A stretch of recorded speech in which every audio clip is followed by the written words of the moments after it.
Hey there, guys. Alright, today we are back with some more overly sarcastic productions, and we are going into trope talk, strong female characters. Now, this is only 8 minutes, and on this topic, I was expecting perhaps this to go over 20 minutes in length, this kind of video, because there is a lot to talk about here when it comes to strong female characters.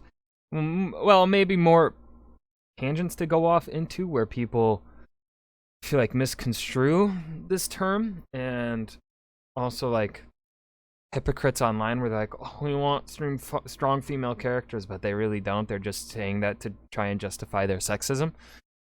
But yeah, I'm curious exactly how Red is going to tackle this. If she's going to be literal in the meaning of strong female character, in which they are physically strong, She-Hulk, or if they are strong female characters in kind of the sense of where they're just, you know,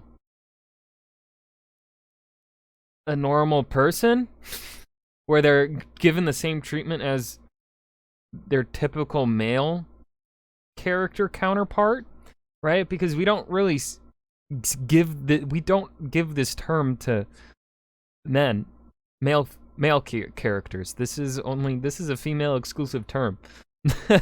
So I'm really curious what Red is going to mention here. But before we dive in, make sure you go and check out the links in the description box below. I would love it if you joined the Discord and followed me over at Twitch. Okay, let's go ahead and dive right in. Fuck, that's loud. Why is writing girls difficult? That's quiet. This is a Fuck. Why is writing girls difficult? This is a legit question, I swear. More than half the population is girls, but it feels like there are only like 5 girl characters in existence. There's the mom, the damsel, the hardened badass, the sexy one, and the silly one. But if you look at the dude archetypes, you've got way more variety. There's the paragon, the big friendly guy, the smart guy, the dark misunderstood one, the moral gray area, the team dad, the lancer, and so many more. Hell, even the every man is a dude. Why? This isn't meant to be accusatory in any way. I've honestly been trying to figure this out because I have so much trouble with this. The first piece of major writing I did had precisely one female character. She was pretty and demure and cried a lot and had healing powers. It was a disgrace, really. The thing is, when people notice this Yeah, I agree with that. Nobody looks good in their first draft. The first draft of my characters. Actually, you know what? I think I feel pretty confident saying this, that one of the main female characters in the first ever draft that I did back when the pandemic first started 2 years ago was, I think I had her character arc pretty well figured out. Mainly because I was very paranoid on, I want to make sure I do this right. But yeah, I'm trying to think of what one of those tropes she falls into. I definitely have one female character falling into that motherly trope. I mean, I feel like you gotta have the motherly trope somewhere. I do need to put in some more female characters. No, I think my second book does a better job, I think. I may have to go in and, I don't know. Book 1 is, I really like how book 1 is written, with the very limitedness of it. You're getting right now. You're getting a tangent on my own writing from my own personal perspective that none of you have seen the writing yet, so you have no clue what the fuck I'm talking about. Hopefully someday that shit will get published. I don't know, unless you guys blow up this YouTube channel so that, you know, I have my own money so that I can then indie publish. Feel confident in indie publishing. Right now I'm trying to just get it traditionally published. But also, you guys blowing this YouTube channel would make it much easier for me to get traditionally published as well, because publishing really only cares about if you already have a pre-existing audience. It makes it, because then they know they can sell you. Anyways, female characters, mine, the ones I've written about. I've got 2 that go with the main character in my book, in book 1, that I'm really happy with how their characters are.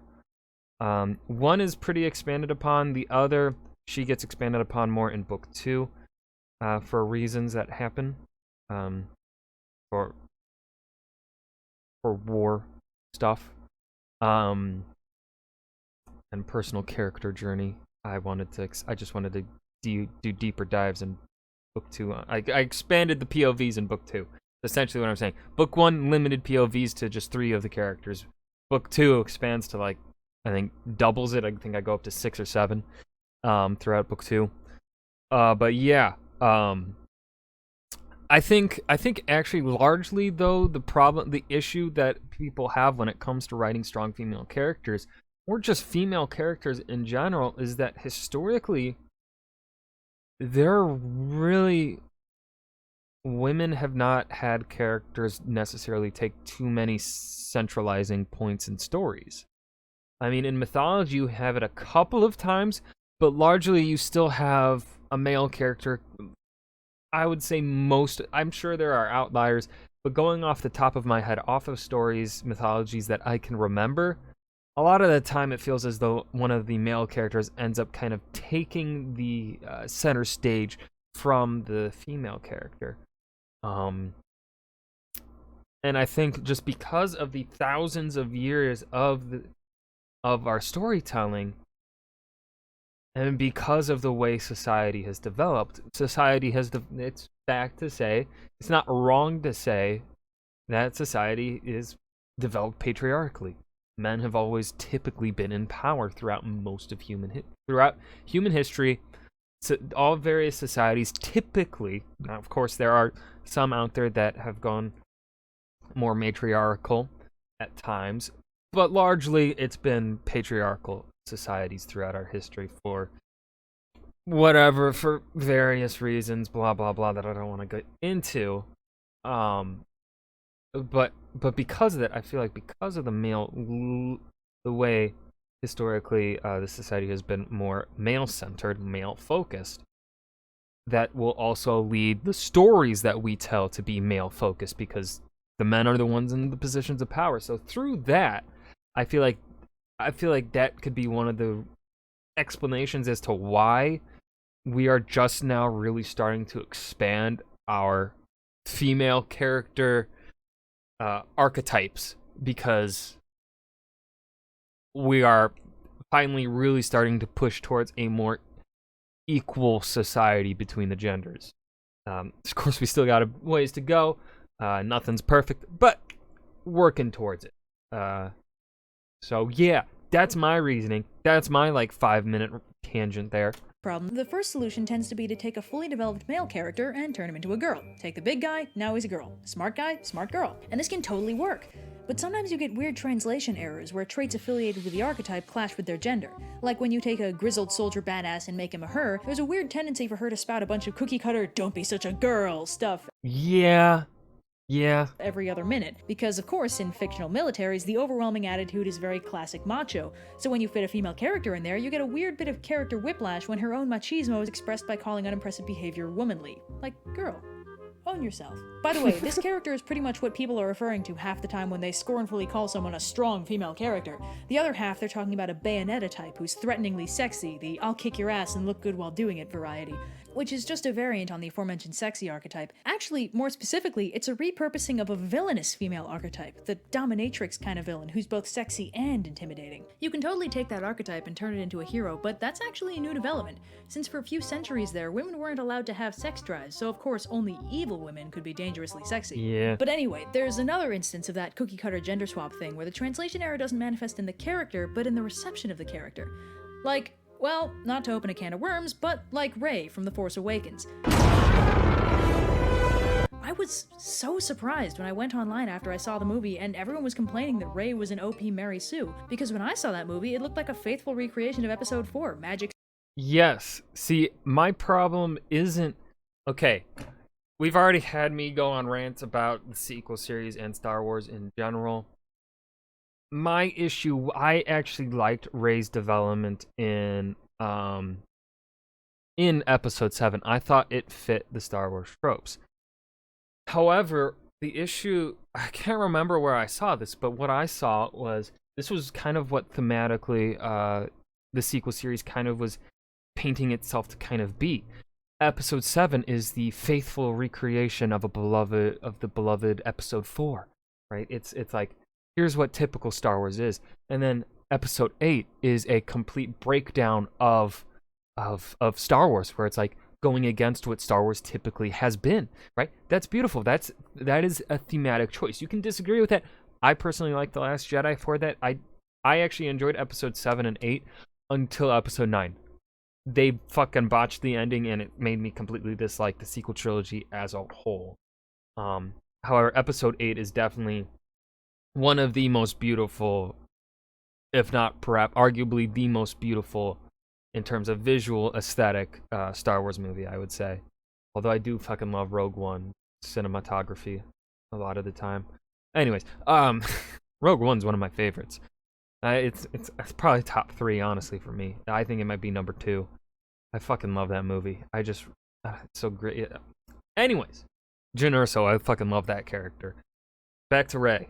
My issues started kind of arising with Rey in episode 8, where the whole movie is kind of trying to break down the Star Wars tropes, right? It's trying to go against what Star Wars is. However, it's still taking the Star Wars idea of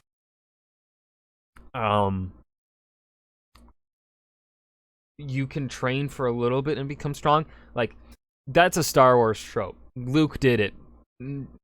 Rey can do it too. That's not necessarily what I have a problem with how it was done in episode 7. But the build up to meeting Luke, and I can understand why you want to subvert the whole legend, like Luke was built up to be a legend. But it's like, if you're going to subvert that trope, then you've got to subvert everything else. And I feel like to subvert everything else, you can't have Rey really come in and save the day like she does at the end, right?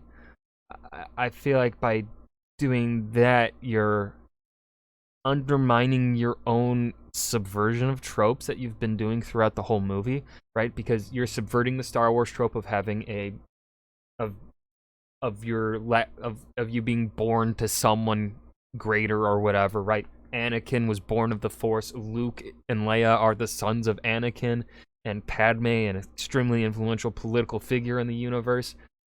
And then you subvert it. Rey is no one. I fucking loved the idea that Rey was no one. You're subverting the whole...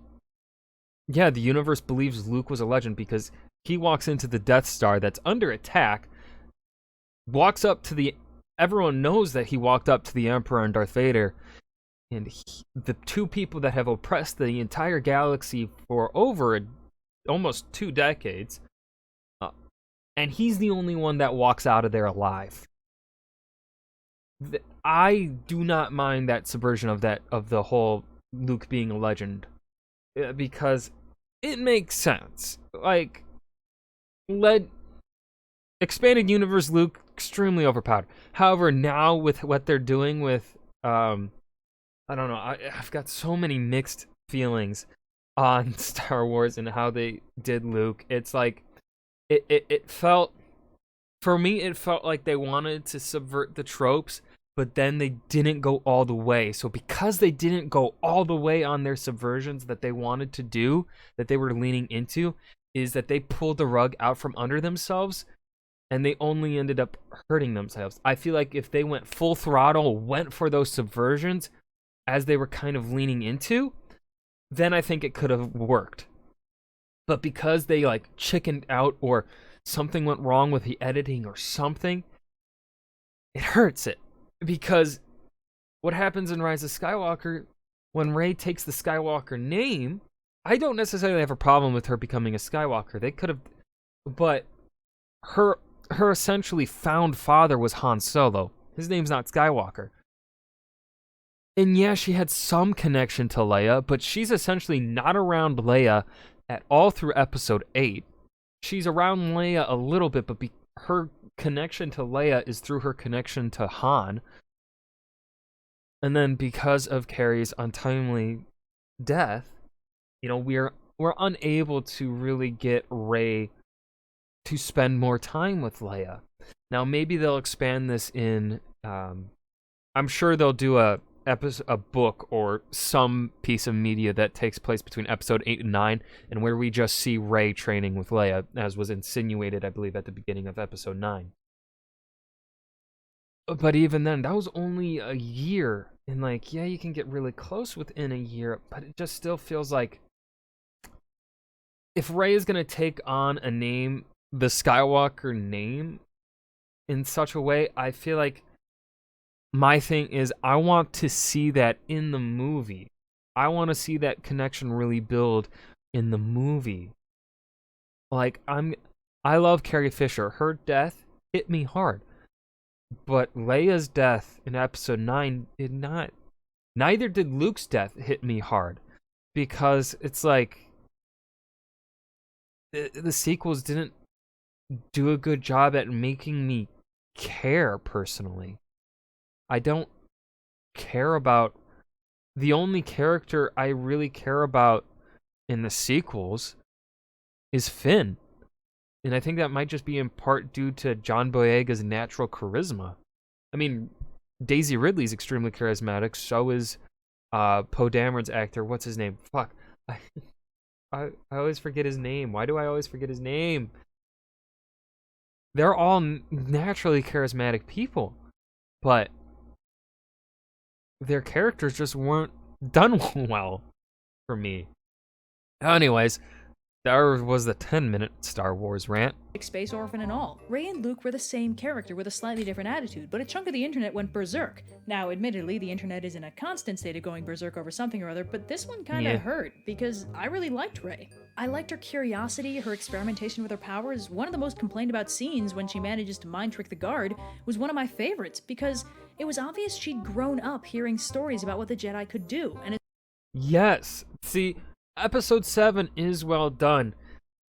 Until you get to episode 9, because then it's JJ answering the questions that Rian Johnson already answered for him, trying to course correct it, but doing it very poorly.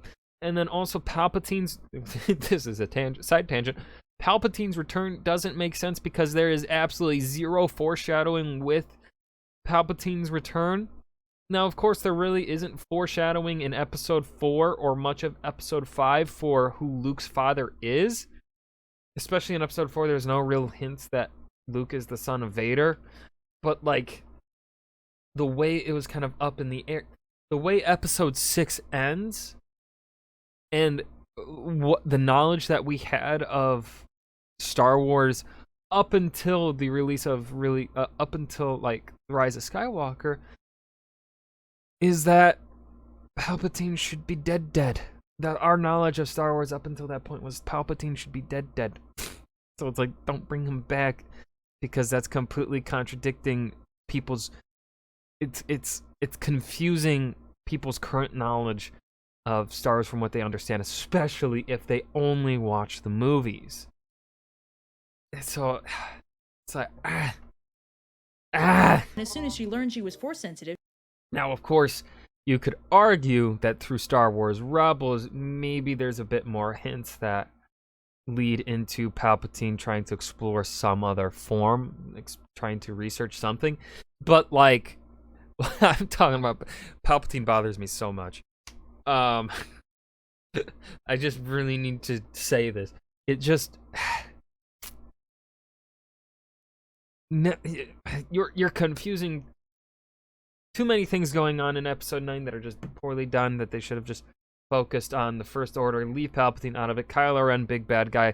Rey goes really close to falling to the dark side. Finn is the reason that she remains in the light, because he's the other Jedi. And because Kylo Ren was trained by Luke Skywalker for several years, and then trained by Snoke for several more years, it makes sense that then Rey and Finn have to team up, kind of, which was alluded to in episode 7, how they somewhat fought together, and then episode 9 ends with them fighting together and defeating the big bad guy Kylo Ren.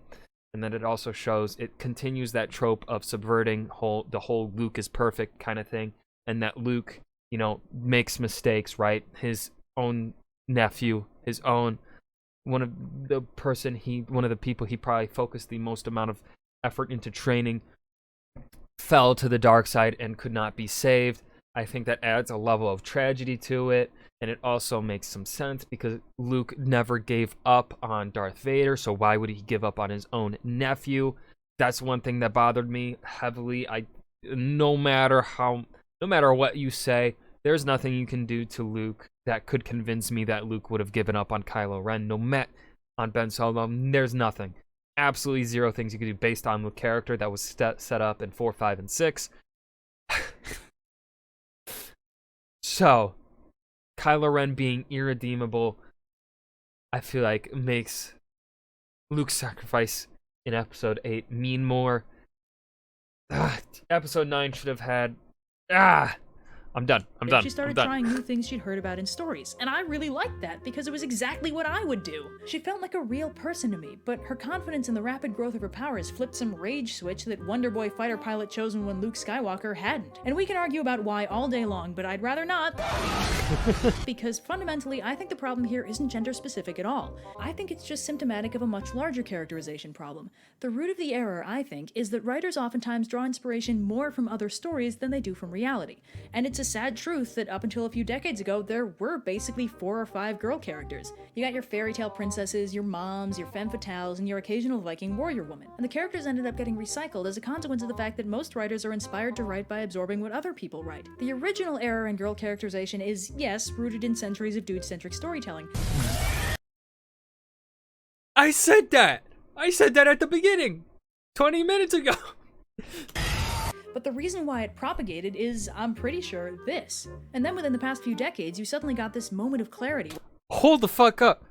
I said this exact thing right at the beginning that Red is saying right now. Oh, I feel so validated. Where people started asking, why does this character have to be a dude? And that's how you got the cookie-cutter gender swap stuff, which, by the way, was the second approach toward female characters that I ended up writing into that world. I had a warrior prince I decided to add some estrogen to. Again, shamefully lax writing on my part, but in my defense, I was like 12. But I think this idea— Hey, really cannot blame you for that. That's totally acceptable, Red. Y'all gotta start something. A lot of my early stories are... I'm glad I have no clue where those stories are. I hope they are deleted, and I hope there are not any papers anywhere hidden in my house, because they're so bad. The idea that we should write from archetypes is the root of the problem. Because if we were drawing characters from our lives instead, I'd say the vast majority of us have been exposed to all kinds of fascinating people of every gender. Archetypal writing is what leads to I'm a nice person. I'm not. 500,000 identical heroes fighting the other 500,000 villains. There's nothing wrong with starting from other stories, but there are so many benefits to drawing from reality too. Now, I'm better at actually drawing than I am at writing, so let's use that as an analogy for a minute. I disagree, Red, because don't you script your videos? Your writing's pretty fucking good. Say you want to learn how to draw, which I heartily recommend. Say you start by drawing cartoon characters you like, or by getting one. The one thing I wish I could do was draw, but like I just don't have. I can't. Like I'm artistically minded. I want to make sure I'm not mispronouncing it. In terms of writing, right? But for some reason, there's something about drawing that I cannot wrap my fucking mind around. So it makes no sense to me. I wish I could draw because I would love to visualize my characters for free. But I can't. I would have to pay someone to draw my characters for me because I don't have that skill. One of those how to draw anime books and filling in the lines. You can get really good at that, but in the end you'll be making what is functionally someone else's art style. And if that art style doesn't cover how to draw, I don't know, dogs, how are you going to draw that dog you want to draw? Well, you can Google how to draw a dog and follow the instructions, but that'll get you how someone else would draw a dog. Do this with enough things and you end up with this weird Frankenstyle, where your art is a patchwork of other people's art.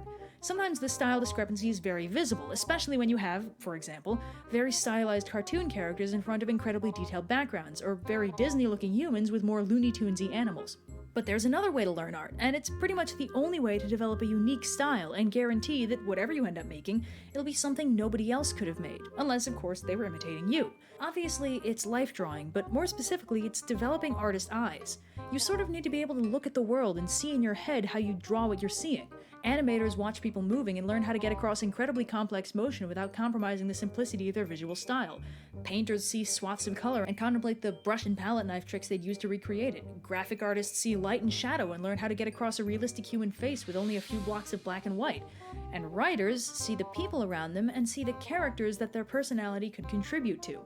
There are story characters that are so vivid and unique that you can practically hear the person who inspired their creation. Any given Terry Pratchett novel is full of them. A character inspired by life is going to feel so much realer than a character inspired by another character, no matter how good the original character is. Learning from someone else's style will only show you how to do what they've already done. See, this is, because my first ever draft of the current story that the world that I've built, the first draft of a story that I wrote in this world is very much my attempt at trying to be like George R.R. Martin. Did not go well because I'm not George R.R. Martin. That's his style. And so from that, I knew it wasn't working about 5 months into the writing process.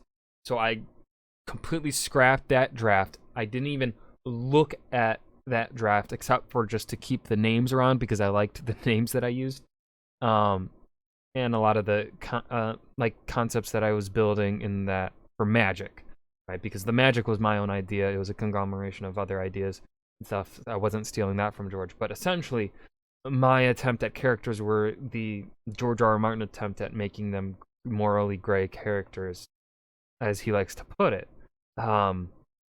Now, my writing style is very much like George, where I'm a gardener, that kind of writing style. But so I started just writing a history of the world. I have it. Let me fucking pull it up. Right here in this little notebook is a history of the world, with timelines. We have, whoa, nope, wait, shit, fuck. We've got this right here.